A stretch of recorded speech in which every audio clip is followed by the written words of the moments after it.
বরিশালে এই সর্বপ্রথম সর্ববৃহৎ আকারে সংবর্ধনা অনুষ্ঠানের আয়োজন করেছে ইউনিভার্সিটি অব গ্লোবাল ভিলেজ। বিস্তারিত শামীম ইসলাম তাসিনের প্রতিবেদনে।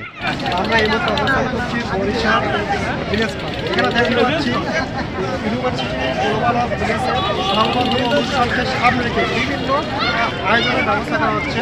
আমরা এখান থেকে একটু শিক্ষার্থীর সাথে কথা বলবো।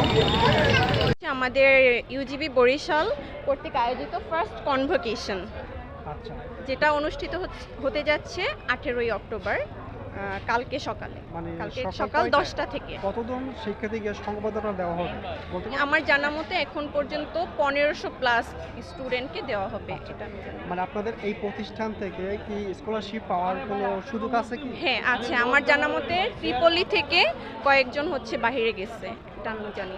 মানটা কেমন? অবশ্যই ভালো। আমি এখানে গত 4 বছর ধরে ইংলিশ ডিপার্টমেন্টে পড়াশোনা করছি। আমি বর্তমানে 8 সেমিস্টারে আছি। তো এখানের মান অবশ্যই ভালো। বরিশালে যে কয়টা ইউনিভার্সিটি আছে তার মধ্যে আমি মনে করি আমাদের ইউনিভার্সিটি সেরা।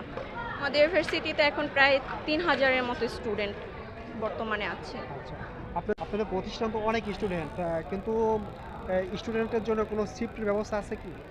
হ্যাঁ, আমাদের হচ্ছে গিয়ে কারো কারো হচ্ছে ক্লাস হচ্ছে সকালে থাকে, দেখা যায় কারো বিকালে থাকে। যারা ইভিনিংয়ে আছে তারা হচ্ছে শুক্রবারে ক্লাস করে, সো শিফটিংয়ের ব্যবস্থা আছে। আপনাদের প্রতিষ্ঠান নিরাপত্তার ব্যবস্থা কেমন? আচ্ছা, আমার কখনো কোনো অসুবিধা হয়নি এবং আমার জানা মতে আমার যারা কাছের আছে, আমি জানি না যে এখানে কেউ কোনো সমস্যায় পড়ছে কিনা। আমি সব কিছু ভালোই দেখছি। বরিশাল ডিস্ট্রিক্টের প্রথম কনভোকেশন এবং ইউনিভার্সিটি অফ গ্লোবাল ভিলেজের প্রথম সংগঠন অনুষ্ঠান অনুষ্ঠিত হতে যাচ্ছে। এই তো এটার প্রস্তুতি চলছে। সকল গ্রাজুয়েট বা অ্যালুমনিদের হচ্ছে পড়াশোনা কমপ্লিট করার পর তাদের সার্টিফিকেট, তাদের গ্রাউন্ড এবং হ্যান্ড দেওয়া হয়। সচিব আর এসপি তারাও ইনভাইটেড থাকে।